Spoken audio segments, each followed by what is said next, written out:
Here are some questions to ask your boss as soon as possible so that you can understand how they prefer to be communicated with and in turn increase your chances of keeping your job longer for you. This is Communication for Creatives, where I help you communicate and act with clarity, care, and confidence. If you want to thrive and last long in your job, you cannot assume that the way you communicated with your previous boss or just how you know how to communicate is still the best way to do things now.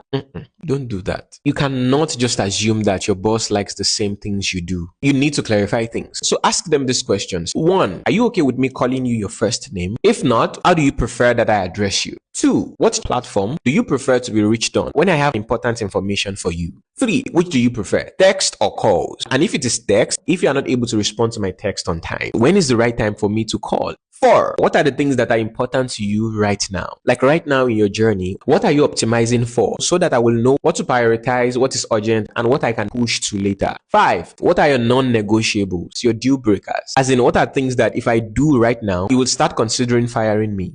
6. Are you okay with me sharing publicly that I work with you? And if yes, to what extent? What should I share? What can I not share? 7. Are you fine with us having personal conversations? Like, can I sometimes ask you questions about your personal life? Especially if I see that you're worried about something. Or do you prefer that we keep all our conversations professional? 8. What was your favorite and least favorite thing about the person that used to work in my role? 9. What time or day are you available for me to reach out to you about work? And 10. How many minutes after you send a message to me is too long for me to respond? Ask those questions and take your boss's answers very seriously because their answers will help you adjust how you communicate and act in a way that aligns with what they want. I get that you have the way that you know how to do things, and a great boss will always try to meet you in the middle, making room for your preferences too when they can. But the truth is, they are the boss. Now them, they pay your salary and they hired you to make their life easier. So you are the one that will have to adjust the most. It is what it is. It's either you ask them those questions and take their answers very seriously or risk making them feel uncomfortable around you, doing something that you think is completely harmless, but to them, it's like you are stabbing them right in the heart.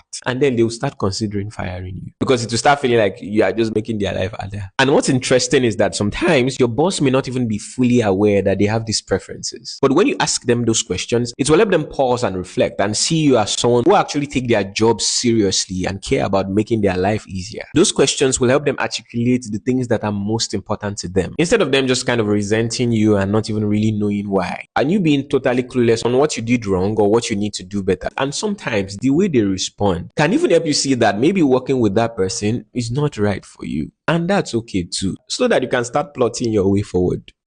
I am rooting for you. Follow so I can see you in the next one.